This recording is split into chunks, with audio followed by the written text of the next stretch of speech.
بسم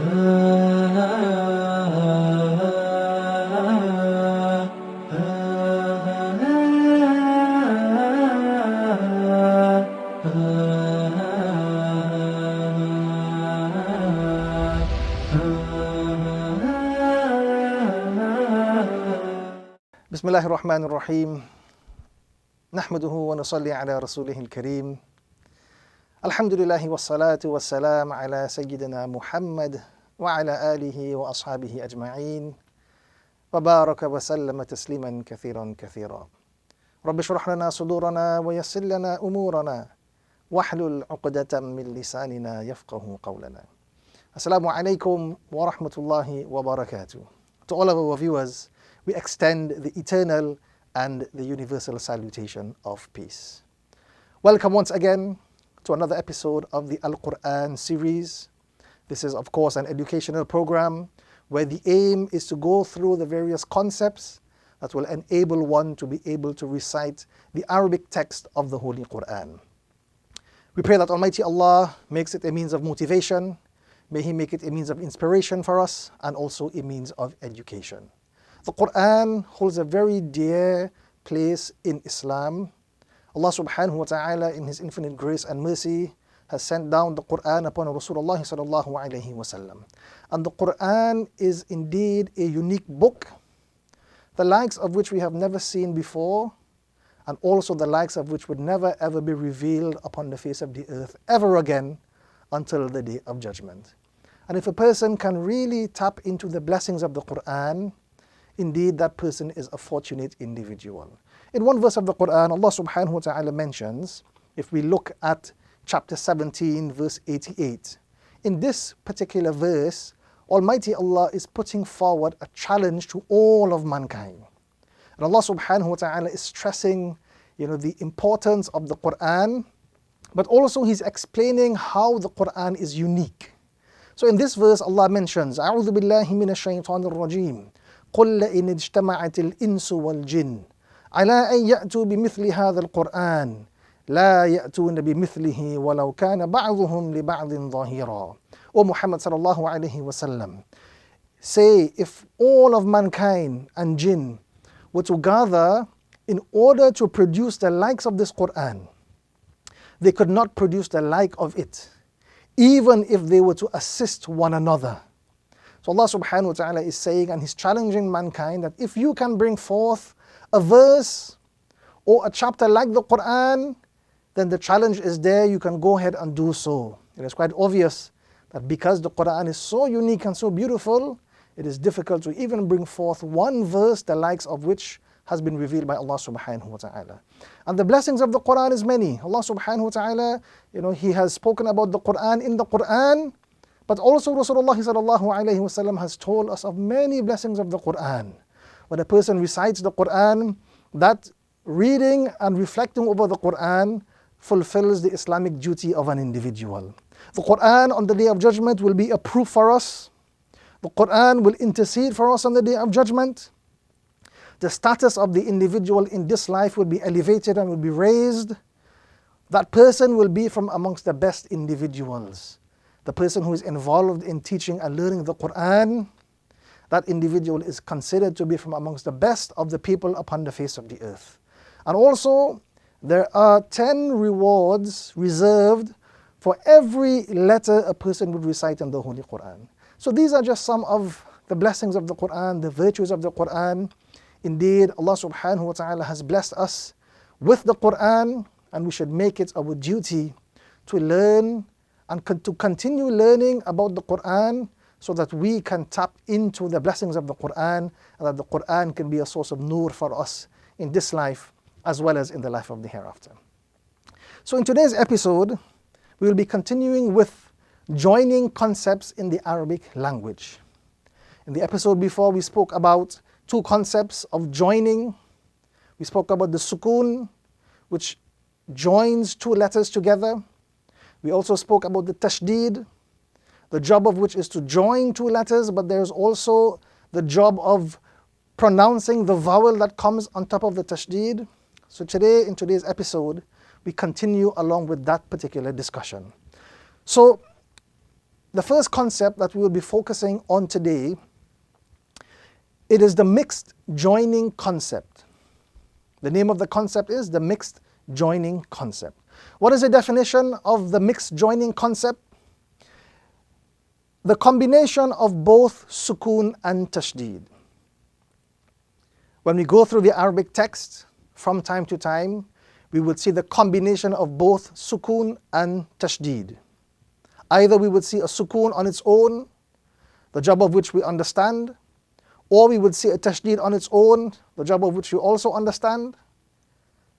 Also, we may see the combined signs or a combination where both signs come together. And in this instance, the sukoon will be followed by a tashdid. So just think of the Arabic text, and what we are going to be seeing now is a sukoon immediately followed by a tashdid. And now let us look at the rule. What happens when this combination appears before us in the Arabic text, and also what should be done? So the rule is, in the Arabic text, when the combination appears wherein a sukoon is followed immediately by a tashdid, the tashdid takes precedence and the sukoon is rendered silent. I'll repeat that again. Let us take a moment to try to understand the concept and also what should be done when this concept appears before us in the Arabic text. So the rule again is, in the Arabic text, when the combination appears wherein a sukoon is immediately followed by a tashdid, the tashdid takes precedence and the sukoon is rendered silent. So when we look at some examples, we would understand how to apply this concept in the Arabic text. So let us look at some examples. It is a very simple concept. Again, when we see both signs coming together, ignore the sukoon and apply the text to the tashdid which comes immediately after the sukoon. So take into consideration, here we would see in these examples, the sukoon immediately coming after the tashdid, the sukoon is silent, and the tashdid takes precedence. So in the first example, we have the sukoon and the tashdid appearing in the same word. Now these are examples of the mixed joining concept appearing in the same word. So here we have ayn fatha a, ba dal, sukoon fatha bad, ta mim sukoon dhamma tum. So abadtum. But then here now we see the concept appearing before us. The sukoon followed immediately by the tashdid. What is the rule? If the sukoon appears immediately after the tashdid, the rule is that the sukoon becomes silent and the tashdid takes precedence. So instead of joining the ba to the dal, we are now going to be joining the ba directly to the tashdid. So instead of reading abadtum, we are going to be reciting abadtum. The ba is now going to be joined directly to the ta, and that letter upon which the sukoon appears is going to be rendered silent. Again, the sukoon is rendered silent and the tashdid takes precedence.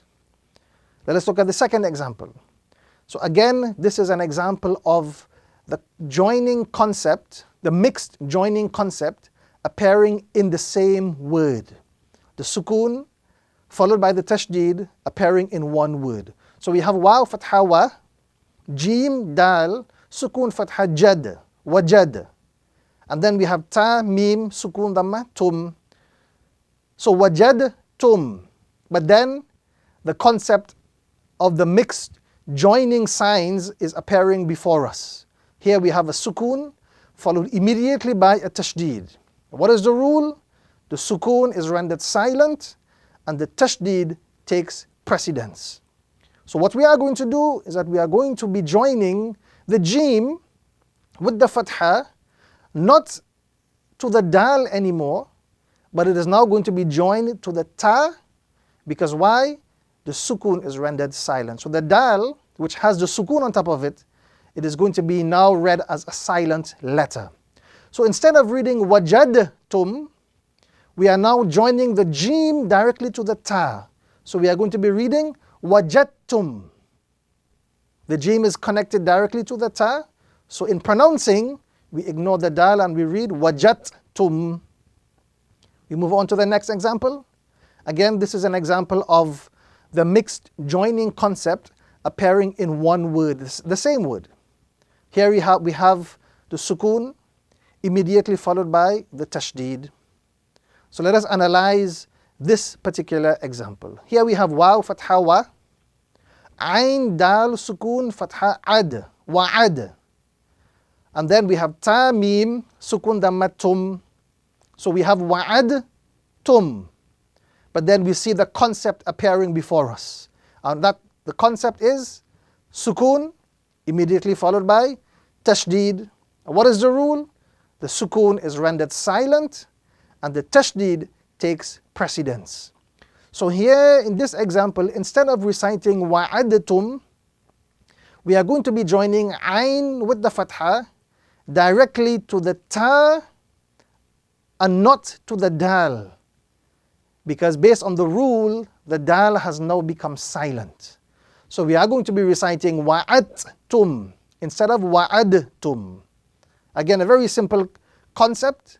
Wherever we see the sukun immediately followed by the tashdid, always remember that the sukun, or the letter that has the sukun on top of it, is rendered as a silent letter, and we are now connecting directly to the letter that has the tashdid appearing on top of it. So now let us look at some examples where the mixed joining concepts would now be appearing in separate words.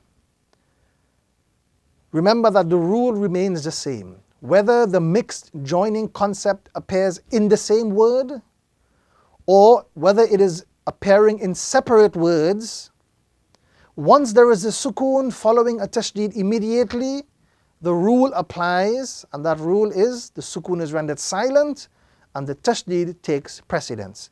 So in the first example, let us analyze the first example. Here we have two words.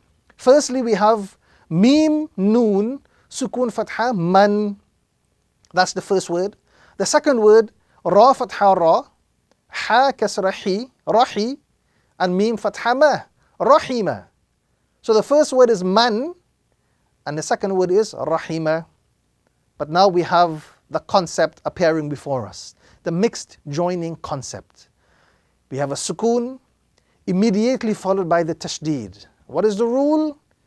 The sukun is rendered silent and the tashdid takes precedence. So in this particular example, the letter that has the sukun on top of it is the noon. This noon is now rendered silent. So now instead of joining the mim to the noon, we are going to be joining the mim directly to the ra. So instead of reading man rahima, we are now going to be reading mar rahima. Again, instead of reading man rahima, we are now going to be pronouncing mar rahima because the noon has now been rendered silent. We look at the second example. Again, let us analyze this example. Two words. The first word, ba lam, sukun fatha bal. This is the first word. The second word, ra fatha ra, fa fatha fa, ain fatha a, rafa'a. So the two words we have in this example, bal, rafa'a. But when we look at the example closely, we see the mixed joining concept. We see a sukun immediately followed by a tashdid. So straight away we know that we must apply the rule. And that rule is the sukun is now rendered silent and we apply the emphasis directly from one letter onto the tashdid. So let us look at the example. Here we have in front of us bal rafa'a, but because of the mixed joining concept, we are now going to make the lam, which has the sukun on top of it, we are now going to make it silent, and we are going to join the ba directly to the ra. So instead of reciting bal rafa'a, we are going to be reciting bar rafa'a. Bar rafa'a. From the ba, we are skipping the lam and joining directly to the ra. And finally, let us look at the last example. Again, let us analyze this example. Here we have two words again. This is an example of the mixed joining concept appearing in separate words. So the first word, alif, noon, sukun, fatha, an. And then we have ra, fatha, ra. Alif, lengthening fatha, a. And ha, damma, hu. Ra'ahu. So the two words in this example is an, ra'ahu. But then when we look closely, we see the mixed joining concept appearing in this example. We have the sukun immediately followed by the tashdid.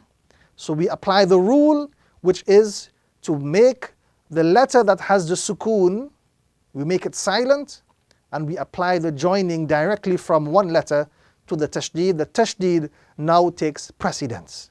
So in this example, instead of reciting an rafa'ahu, or instead of reciting an ra'ahu, we are now going to be reciting ar-ra'ahu. Instead of reading an ra'ahu, we are going to be reciting ar-ra'ahu. So it is a very simple concept. Wherever we see in the Quran or in the Arabic text, the sukun immediately followed by the tashdid, whether it is in one word, a one-word formation, or whether it is in a formation of two separate words, once we see that formation, straight away we would know that the sukun or the letter that carries the sukun becomes silent, and the tashdid or the letter that carries the tashdid takes precedence. And this is how we apply the concept to the Arabic text. So now we move on to the second concept in today's lesson. The second concept is joining tanween with tashdid. Some students tend to find difficulty in joining tanween with tashdid. So what is the definition of this concept? As we go through the Arabic text, from time to time we would find a combination of tanween and tashdid. The tanween followed by a tashdid. So first of all we would see a tanween, whether it is a tanween fatha, tanween kasra or tanween dhamma, and then immediately after that we would see the sign of a tashdid coming, just immediately after. So how do we apply that to the Arabic text? What is the rule? And there is a strategy that can be used to make it easier for us to understand. It's a very simple concept. We join the tanween directly to the tashdid, but sometimes it can become a little bit difficult. So let us look at the rule. So when we see that combination, we see a tanween immediately followed by a tashdid. The rule is quite simply to join the tanween directly to the tashdid. But like I mentioned before, sometimes this can prove to be a little bit difficult because of the different sounds that one may encounter. So there is a simple strategy that we can apply. What is the strategy? The strategy is quite simply to substitute the tanween for the single version of the vowel. And after making that substitution, then we join that vowel with the tashdid. Again, the strategy is to substitute the tanween for the single version of the vowel, and then we join that vowel with the tashdid. And let us go through some examples that would make it easier for us to grasp the concept, the rule and the strategy, so that when that concept appears in front of us in the Quran or in the Arabic text, it would be a lot easier for us to understand and to apply the correct ruling. So here we see some examples of joining tanween with the tashdid. The rule is very simple. We join the tanween directly to the tashdid, and if a person finds difficulty, then he can apply the strategy. The strategy is to substitute the tanween for the single vowel and then join. So let us look at these examples. Let us analyze the examples we have in front of us. So the first example, we have Jim, Noon, Tashdid, Fatha, Jan, Noon, lengthen Fatha, Na, Janna, and then we have the concept now appearing in front of us. Ta tanween kasra tin. Then we have lam fatha la, ha mim sukun dhamma hum. So we have jannatin, which is one word, and then we have lahum, which is a second word. But when we look closely, we see that concept that we were speaking about. A tanween, in this case a tanween kasra, followed immediately by the tashdid. Okay? So the rule is that we join the tanween directly to the tashdid. So instead of saying jannatin lahum, we join directly to the tashdid or to the letter that has the tashdid, which in this case is the lam. So we will be reciting jannatil lahum. Jannatil lahum as opposed to jannatin lahum. So some students, they tend to find difficulty in joining the tanween with the tashdid. So let us look at how we would apply the strategy. Okay? So in the next box, we see the strategy here being applied. So the strategy is to substitute the tanween for the single vowel. So here we have the letter ta with a tanween kasra. We substitute that for the single version of kasra. So now instead of double kasra, we have one kasra appearing underneath the letter ta. And after we have substituted that concept, we have substituted the double kasra for the single kasra, we can now join directly to the lam. So here we would have a scenario where we are joining ta kasra with the lam. So ta, lam, tashdid kasra gives us til, and then lam fatha la. So again we would arrive at the same pronunciation, which is jannatil lahum. So do not allow the tanween to confuse us, and do not recite the tanween separately from the word that comes after. Always remember that the tanween must be directly connected to the tashdid. If we are finding difficulty, just simply substitute the mixed or the double version of the vowel to the single version and then join. Let us look at the second example. Let us analyze this example. Again, two words. The first word, ra dhamma ru, sin dhamma su, and then we have lam, tanween dhamma lun. But then we have the second word, mim, nun, tanween kasra min. So this word, rusulum, and then we have the word min. So the rule is join the tanween directly to the tashdid. So if we follow the rule, we should get rusulum min. Rusulum min. And again, if we are finding difficulty, we can use the strategy. And that strategy is we substitute the tanween. So in this case, the tanween dhamma would now be replaced by a single dhamma and then join to the mim. So we would have ra dhamma ru, sin dhamma su, lam dhamma su. And then we join that lam to the mim. So again, we arrive at the same pronunciation, rusulum min. We look at the other two examples coming up. Again, examples of joining the tanween with the tashdid. Here we have one example, lam fatha la, ha fatha ha, laha, and then we have ba tanween kasra bin, laha bin. So when we join and we apply the rule, the word or the pronunciation we would get when we combine both words is laha bin watab. Laha bin watab. And again, if a person finds difficulty, then he can simply substitute the tanween for the single version of kasra, which is just one kasra appearing underneath. So that would make it a lot easier. We are now joining ba kasra bi to the waw, which has the tashdid appearing on top of it. So again, if we apply the strategy, it would bring us to the same pronunciation as though we are reciting the tanween. Laha bin watab. And finally, the last example, here we have sheen, ra, tashdid fatha shar, and then ra tanween fatha ran, sharran, and then we have ya fatha ya, ra fatha ya, ra, and ha lengthen kasrahu, yarahu. So we have sharran, and then we have yarahu. So when we apply the rule, which is to join the tanween directly to the tashdid, we would get sharran yarahu. And if we find difficulty in doing so, we can apply the strategy, which is to substitute the tanween in this case, which is the tanween fatha, for the single version of the vowel, which is one fatha appearing on top of the ra. And then after making the substitution, we then join the ra with the letter ya. So again, this strategy will bring us to the same pronunciation as before. Sharray yarahu. Sharray yarahu. So these concepts, these two concepts are very simple.